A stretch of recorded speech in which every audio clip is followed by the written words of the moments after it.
Hi, and welcome back to OCD Music and Me. My name's Kyle. I'm a violinist and teacher, and I have OCD. After stumbling upon some new information, I learned this week that my struggles with contamination OCD may have started at least a couple of years before COVID. And I was simply unaware because it didn't involve the stereotypical germaphobe stuff or the cleaning rituals. Apparently, contamination OCD can consist of things like fear of heart attacks and strokes. A couple of years before COVID, I got on a health kick, to say the least. I radically changed my diet, I started exercising 6 days a week, and I lost about 70 pounds of fat and kept it off. Um, a big reason for that was that I had the realization that I was really unhealthy.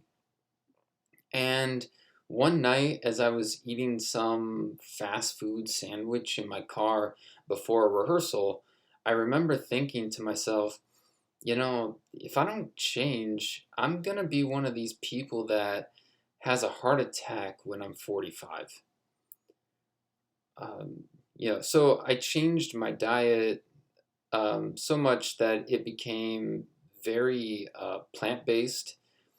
I even went a stretch where I didn't eat any meat for 2 months. When I did eat meat, it was almost always lean meats. Some foods I basically just stopped eating. For example, I literally went 4 years without eating pizza.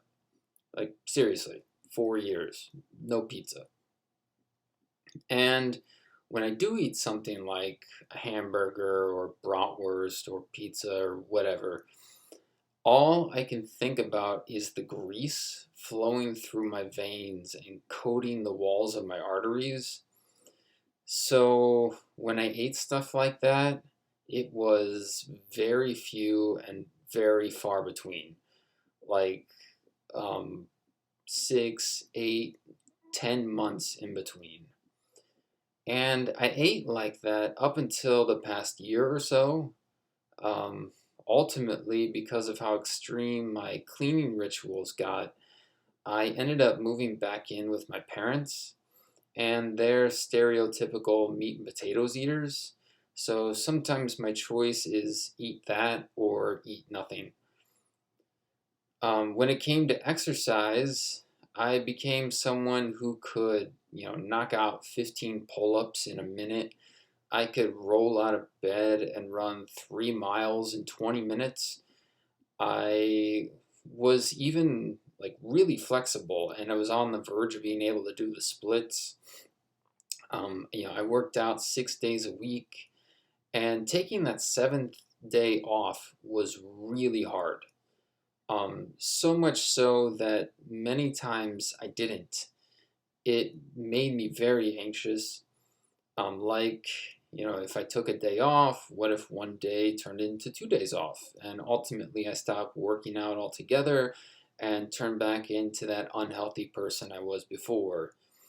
Um, Many times I might only take a day off when my body felt like it was breaking down. The anxiety around the thoughts could be so bad that, given the choice between practicing violin and working out, I choose working out because it gave me relief from the thoughts and the anxiety. Um, Once COVID hit, the working out gradually stopped. I guess the fear of not knowing, say, what horrible disease was on the floor supplanted my fear of, not doing push-ups. Um, with all that said, my biggest fear around COVID is long COVID. And one of the things about long COVID that concerns me is the fact that a COVID infection increases your chance of heart attacks, strokes, and blood clots. And I also have a family history of strokes on one side of my family. Um, you know, and when it comes to my progress with therapy, one thing that's puzzled my therapist is that she thinks I should actually be doing better than I have been. I guess when it comes to OCD, there's a core fear that is the root of someone's symptoms.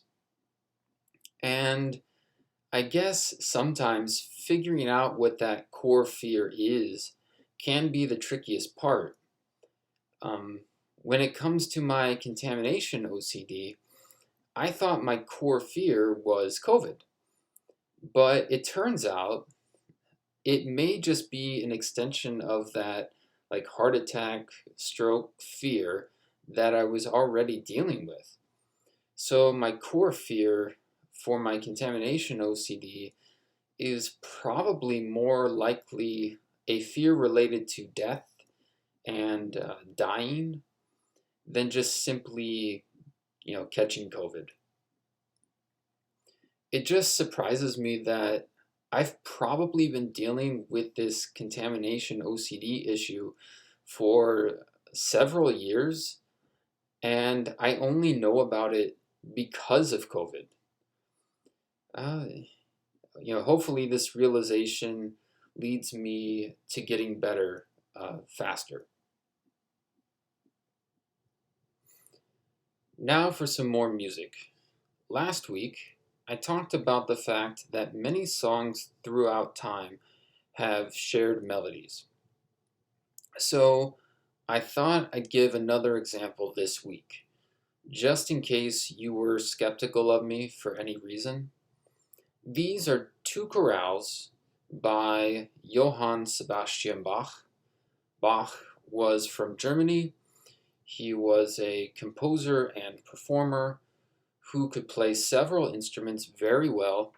His favorite instrument was the organ, and he spent most of his career as the cantor of the St. Thomas Church in Leipzig. These two chorales come from two different works he wrote while he worked at that church. The first is O Haupt, voll Blut und Wunden, or O head full of blood and wounds. And this comes near the end of his St. Matthew Passion. That is a piece where Bach set the Passion story of Jesus of Nazareth, according to the Gospel of Matthew, to music. The second is Wie soll dich empfangen, or Lord, how shall I meet thee? From the first part of his Christmas oratorio. What you should notice about these two chorales is that they use the same melody. But here's the thing. Bach didn't write it. The melody was written by Hans Leo Hassler.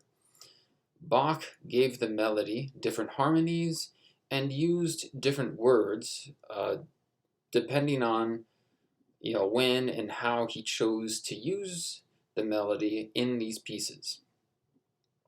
And in case you're wondering, not only did Bach write more than two chorales with this melody, which says to me that he must have liked the melody.